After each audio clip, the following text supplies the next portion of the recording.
You will hear a number of different recordings, and you will have to answer questions on what you hear. There will be time for you to read the instructions and questions, and you will have a chance to check your work. All the recordings will be played once only. The test is in 4 sections. At the end of the test, you will be given 10 minutes to transfer your answers to an answer sheet. Now turn to Section 1.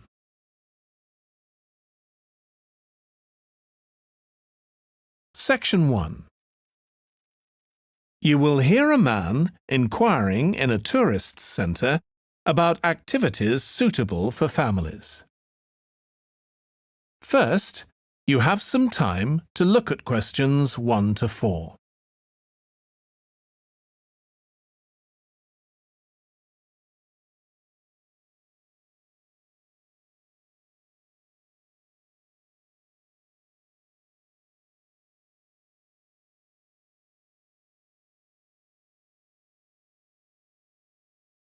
You will see that there is an example that has been done for you. On this occasion only, the conversation relating to this will be played first. Hi, can I help you? I'd like to find out if you have any excursions suitable for families. Sure. How about taking your family for a cruise? We have a steamship that takes passengers out several times a day. It's over 100 years old. The cruise takes place on a steamship. So steamship has been written in the space. Now we shall begin. You should answer the questions as you listen because you will not hear the recording a second time. Listen carefully and answer questions 1 to 4. Hi, can I help you? I'd like to find out if you have any excursions suitable for families. Sure. How about taking your family for a cruise? We have a steamship that takes passengers out several times a day. It's over 100 years old. That sounds interesting. How long is the trip? About an hour and a half. And don't forget to take pictures of the mountains. They're all around you when you're on the boat and they look fantastic. Okay. And I assume there's a cafe or something on board? Sure. How old are your children? My daughter's 15 and my son's 7. Right.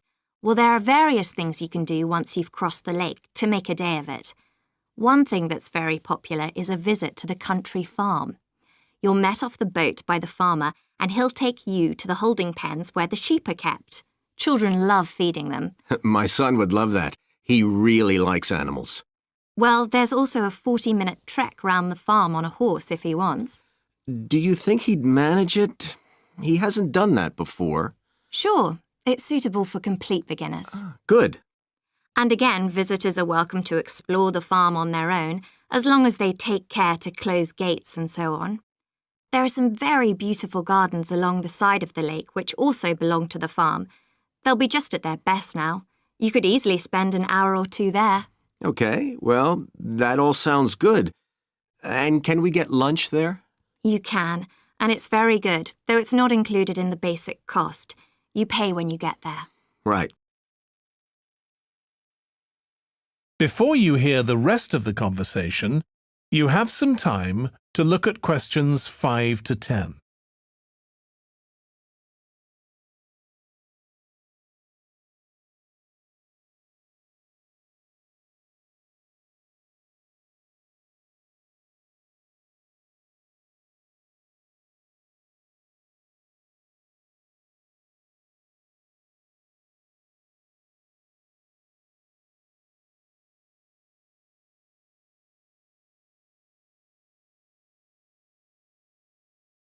Now listen and answer questions 5 to 10. So, is there anything else to do over on that side of the lake? Well, what you can do is take a bike over on the ship and then go on a cycling trip. There's a trail there called the Back Road, You could easily spend 3 or 4 hours exploring it, and the scenery's wonderful. They'll give you a map when you get your ticket for the cruise. There's no extra charge.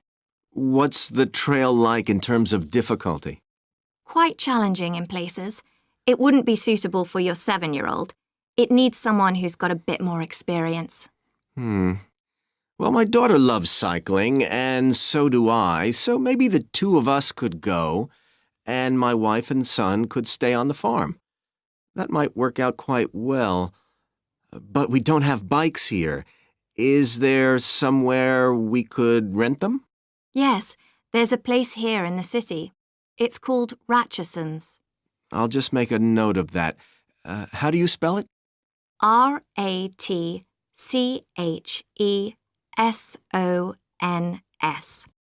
It's just by the cruise ship terminal. Okay. You'd also need to pick up a repair kit for the bike from there to take along with you, and you'd need to take along a snack and some water. It'd be best to get those in the city. Fine. That shouldn't be a problem. And I assume I can rent a helmet from the bike place. Sure, you should definitely get that. It's a great ride, but you want to be well prepared because it's very remote. You won't see any shops round there or anywhere to stay, so you need to get back in time for the last boat. Yeah. So what sort of prices are we looking at here? Let's see. That'd be 1 adult and 1 child for the cruise with farm tour. That's $117, and an adult and a child for the cruise only, so that's $214 altogether. Oh, wait a minute. How old did you say your daughter was? 15. Then I'm afraid it's $267 because she has to pay the adult fare, which is $75, instead of the child fare, which is $22. Sorry about that. That's okay. So how do we find out? That is the end of section 1. You now have half a minute to check your answers.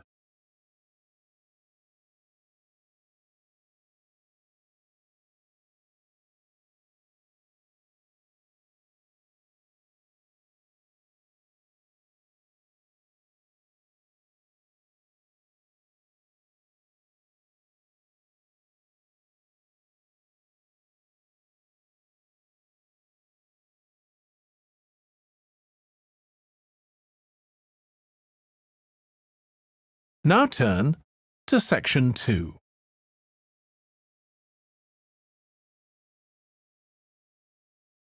Section 2.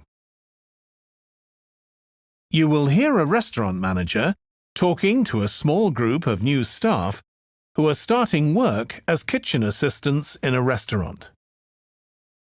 First, you have some time to look at questions 11 to 16.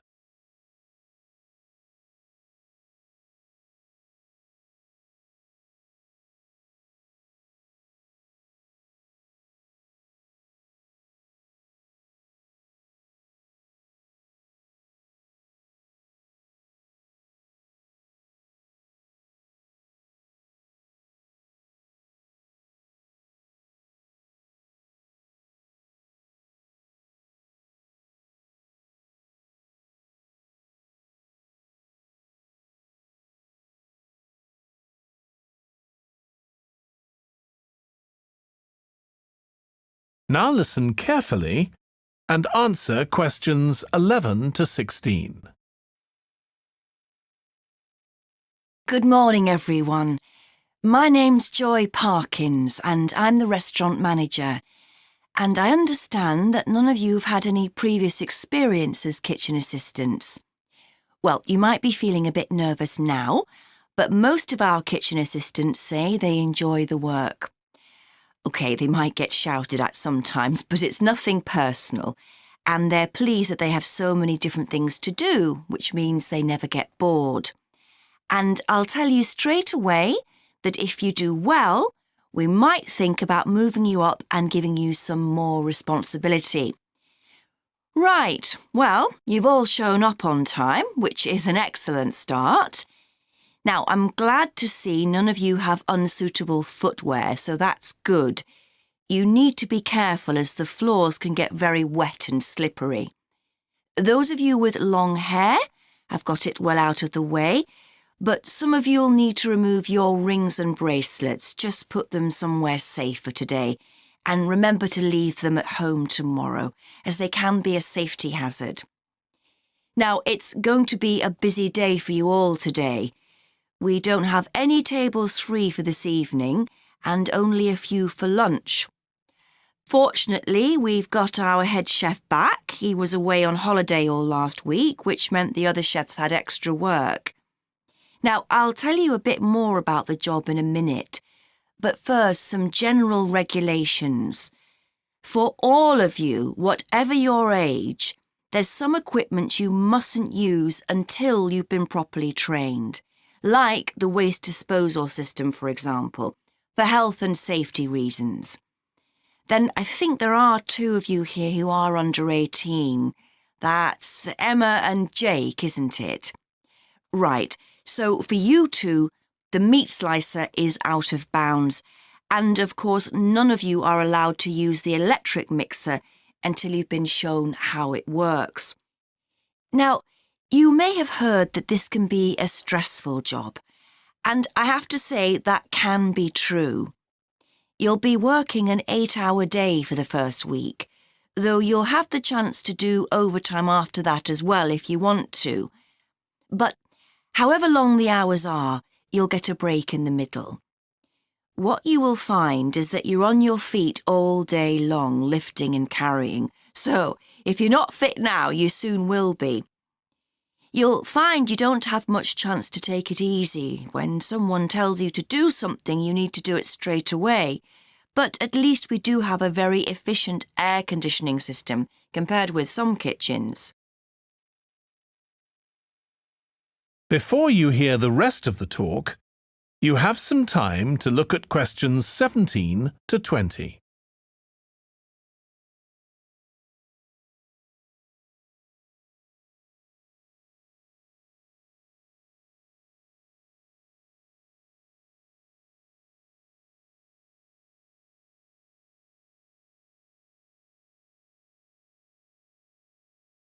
Now listen and answer questions 17 to 20. Now, let me tell you about some of the people you need to know. So, as I said, I'm Joy Parkins, and I decide who does what during the day and how long they work for. I'll be trying to get you to work with as many different people in the kitchen as possible, so that you learn while you're on the job. One person whose name you must remember is David Field. If you injure yourself at all, even if it's really minor, you must report to him, and he'll make sure the incident is recorded and you get the appropriate treatment. He's trained to give basic treatment to staff himself, or he'll send you off somewhere else if necessary. Then there's Dexter Wills. He's the person you need to see if you smash a plate or something like that. Don't just leave it and hope no one will notice. It's really important to get things noted and replaced, or there could be problems later. And finally, there's Mike Smith. He's the member of staff who takes care of all the stores of perishables. So, if you notice we're getting low in flour or sugar or something, make sure you let him know so he can put in an order. OK, now the next thing we need to cover. That is the end of section 2. You now have half a minute to check your answers.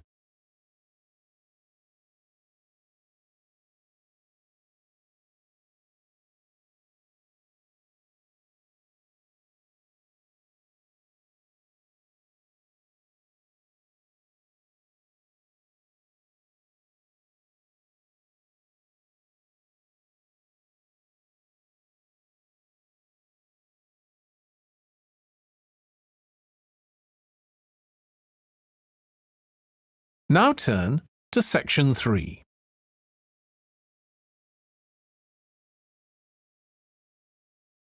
Section 3. You will hear 2 students called Trudy and Stuart, who are both studying to be librarians, discussing a paper that they are going to write together. First, you have some time to look at questions 21 to 23.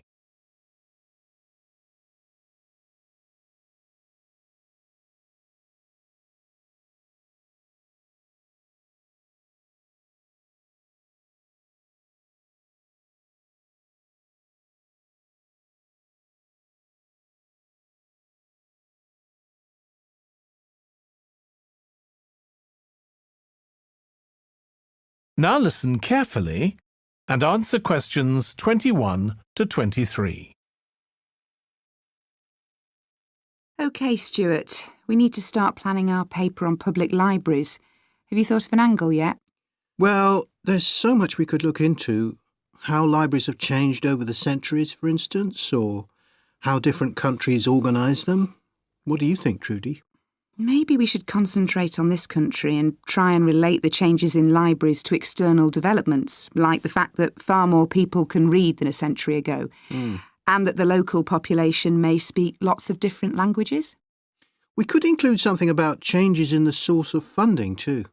Yes, but remember we're only supposed to write a short paper, so it's probably best if we don't go into funding in any detail. Right. Well, shall we just brainstorm a few ideas to get started? OK.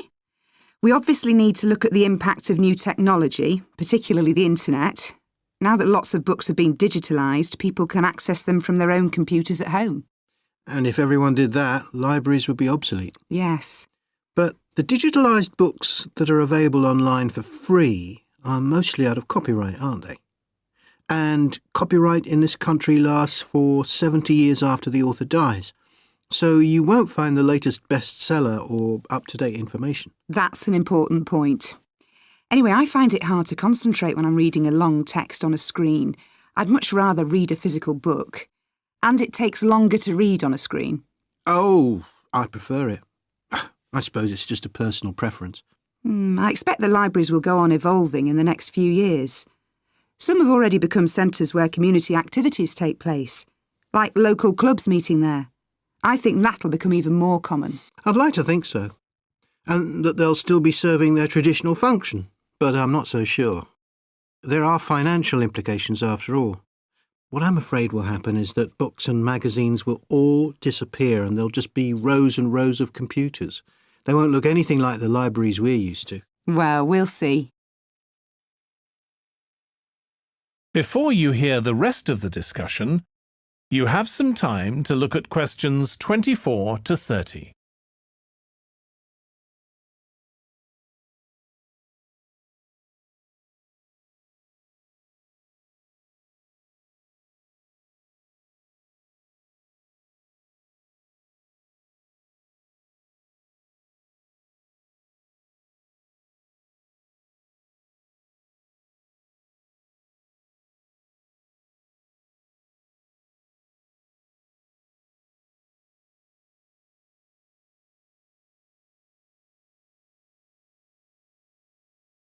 Now listen and answer questions 24 to 30.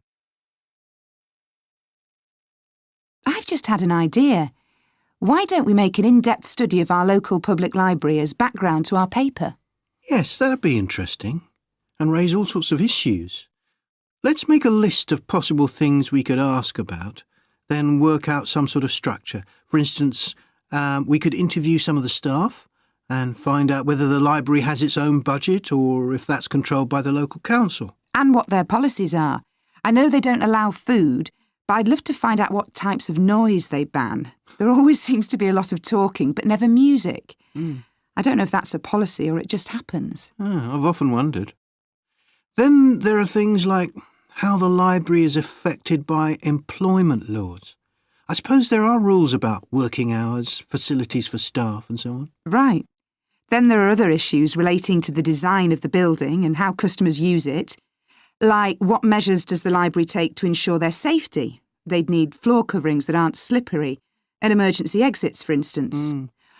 Oh, and another thing, there's the question of the kind of insurance the library needs to have, in case anyone gets injured. Yes, that's something else to find out. You know something I've often wondered? What's that? Well, you know they've got an archive of local newspapers going back years. Well, next to it, they've got the diary of a well-known politician from the late 19th century. I wonder why it's there. Do you know what his connection was with this area?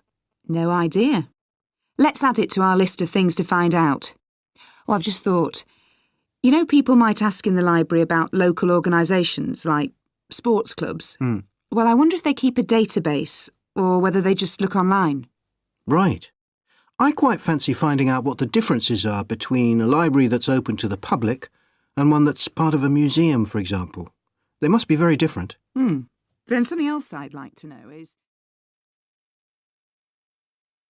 That is the end of section 3. You now have half a minute to check your answers.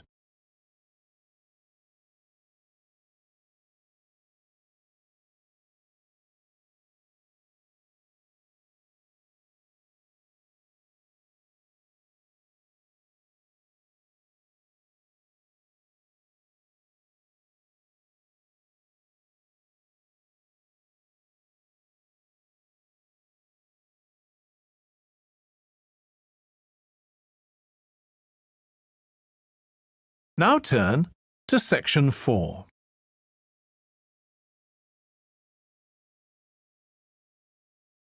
Section 4. You will hear part of a lecture for business students about business values. First, you have some time to look at questions 31 to 40.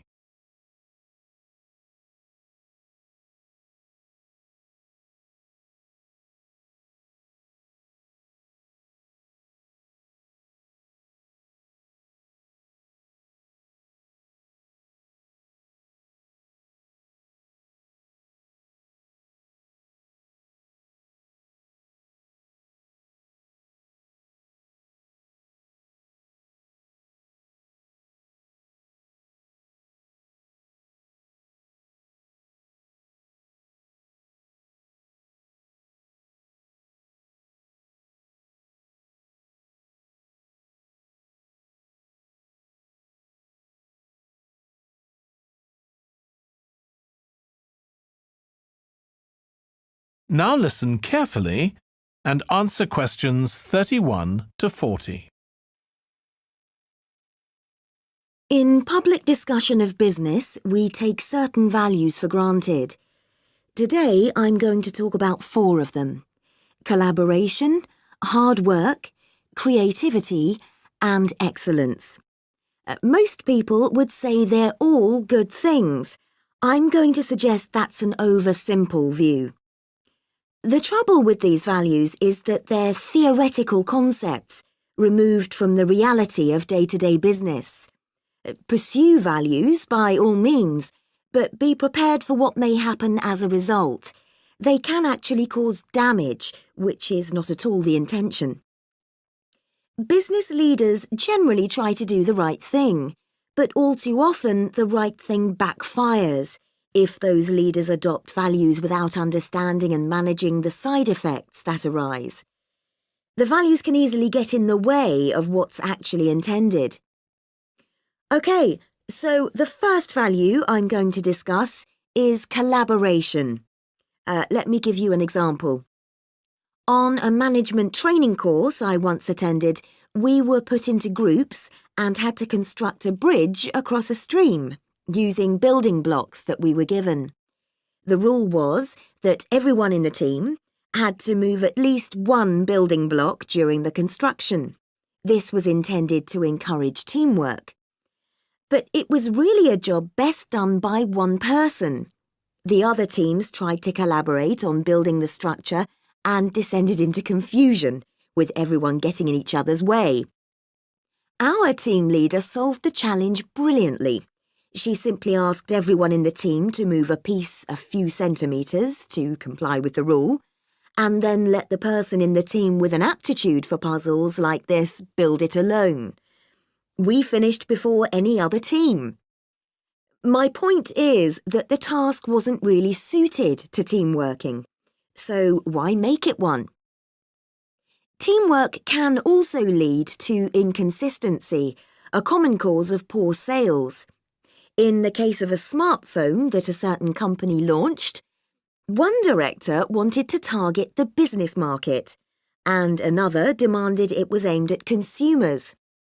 The company wanted both directors to be involved, so gave the product a consumer-friendly name, but marketed it to companies. The result was that it met the needs of neither group. It would have been better to let one director or the other have his way, not both.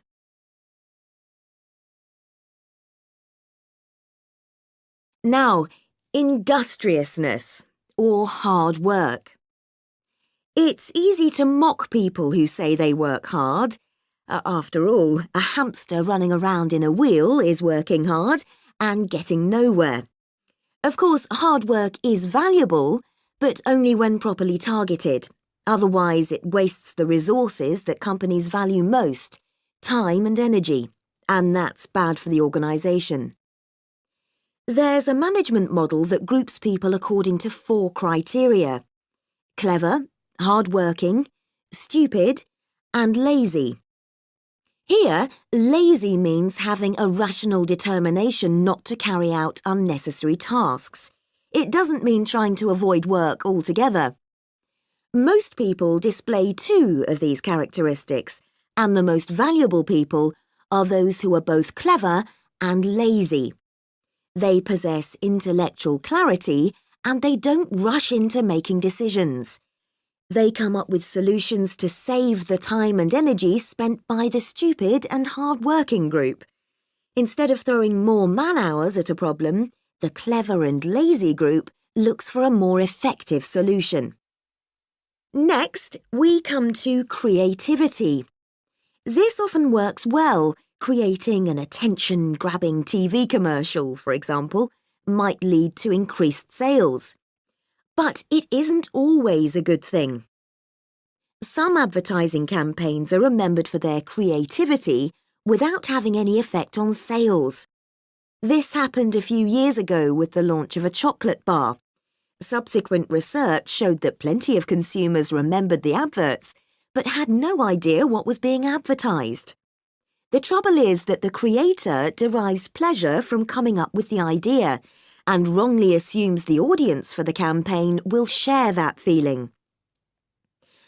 A company that brings out thousands of new products may seem more creative than a company that only has a few, but it may be too creative and make smaller profits. Creativity needs to be targeted to solve a problem that the company has identified. Just coming up with more and more novel products isn't necessarily a good thing. And finally, excellence. We all know companies that claim they strive for excellence, but it takes a long time to achieve excellence.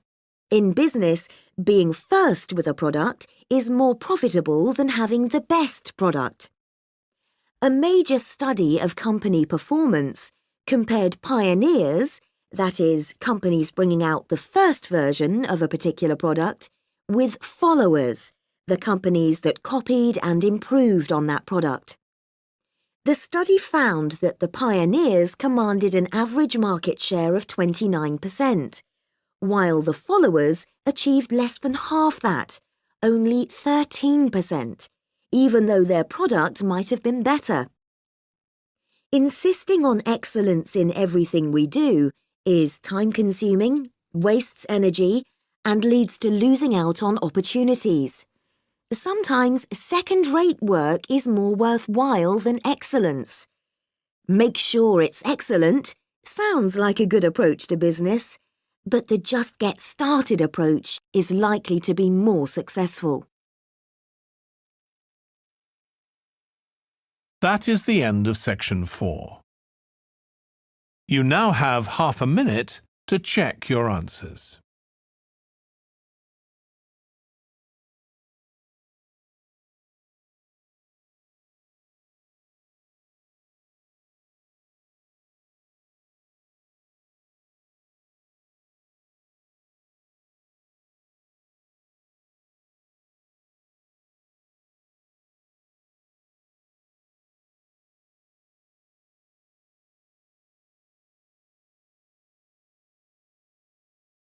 That is the end of the listening test.